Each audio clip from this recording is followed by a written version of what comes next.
Yeah. Something to do with trophies.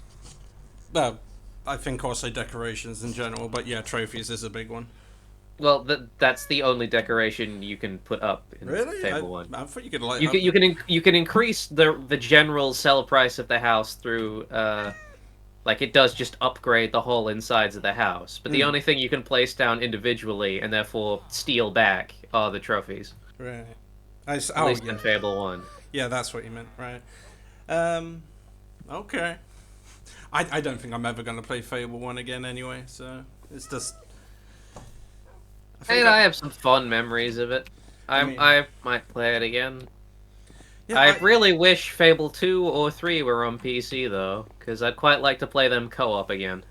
It's just that I like played Fable 2 and I saw like, oh, there's that additional content you can get from Fable 1 and I can't really access that and I've never been able to access that and it's I don't know. There's additional content for Fable 1? Well, there's like you could like pick up items or gold or something from your previous Fable 1 that transfers to Fable 2, I something like that. I know that there was a bunch of online integration where if you logged into like a Lionhead account, there's a chest that would have items in it that otherwise wouldn't. Yeah, that was it.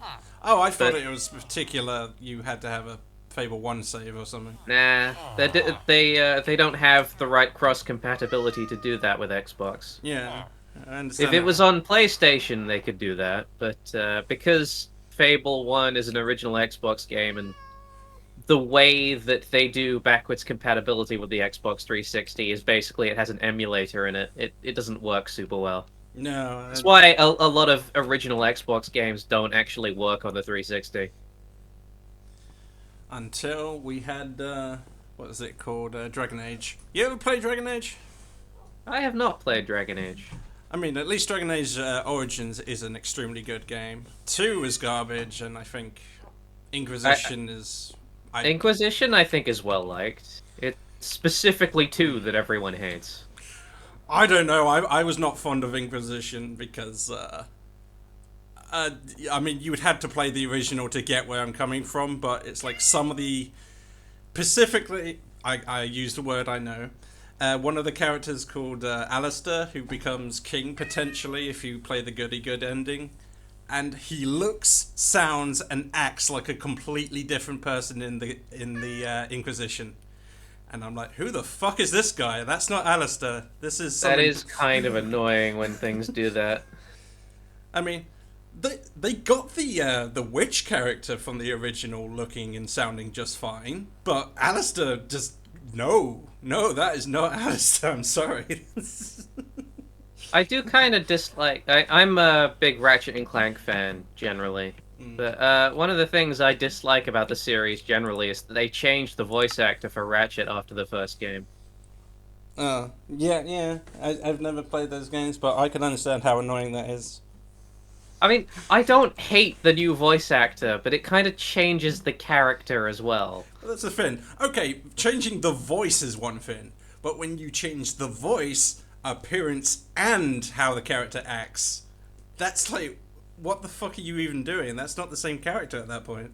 The Ratchet and Clank reboot is absolutely appalling, and I despise it. Mm. So the main character, Ratchet, of the original game was basically like a space hillbilly. By the way, I'm going to sleep in game. I don't know if you want to or log out. I It's mean, nighttime.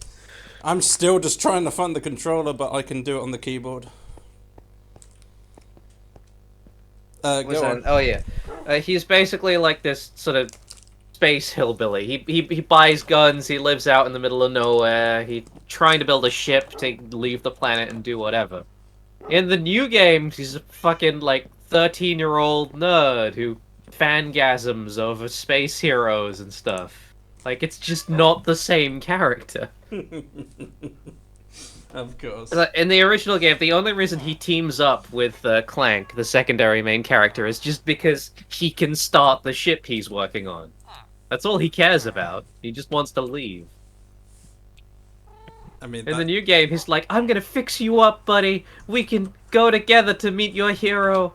Oh, I I'm pretending that I'm a part of the same team that the hero you're looking for is on for some reason, and it's never brought up again throughout the entire story, so I don't know why they're introducing this concept. Yeah, I never really. I really don't know all that much about the plot of Ratchet and Clank. I know it's the robot buddy dude, but that's about it. And it's like Clank okay. is a backpack. Ratchet is a gun-toting hillbilly. Yeah, and they involve themselves in the world because.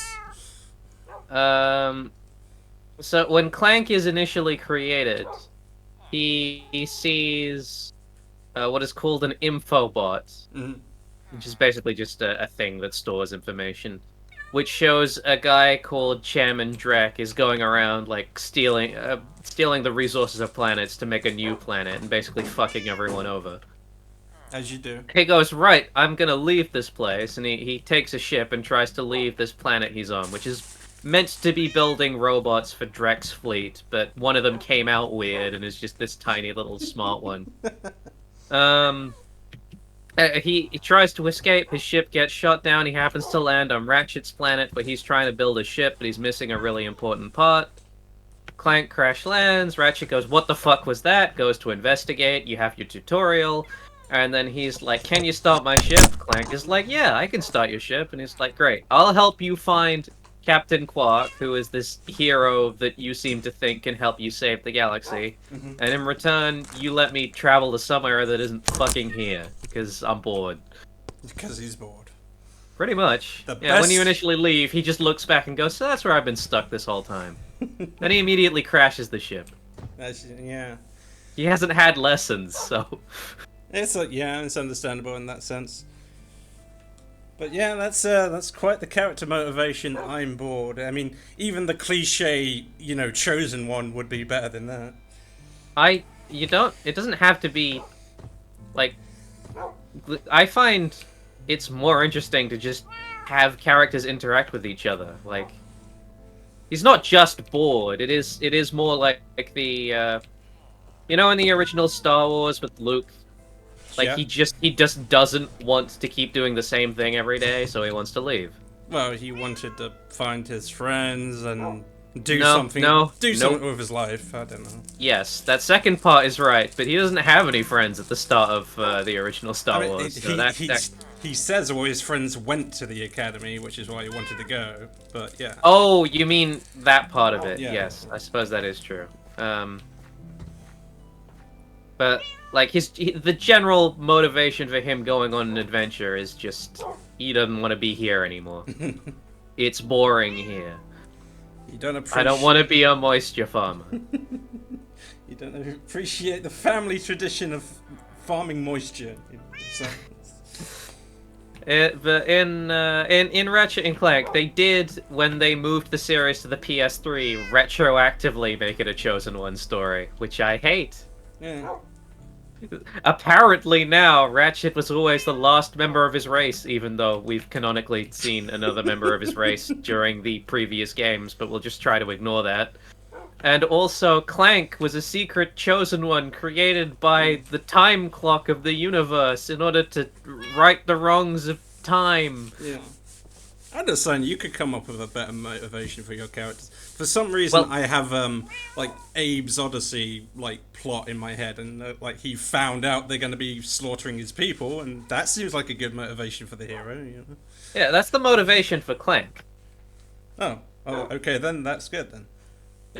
Clank is basically, to start with, he's dragging Ratchet along, and Ratchet is basically, he's coming with him out of a sense of gratitude because he helped him leave the planet. So he's helping him and defending him.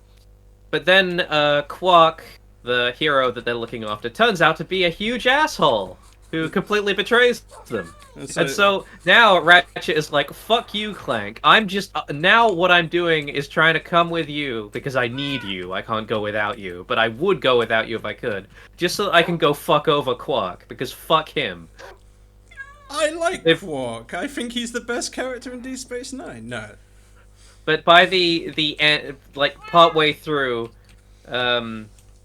he's saying, I don't care about Chairman Drek, who is the guy, the big evil, the one Quark is working for, the one that's destroying planets. I just want to fuck with Quark.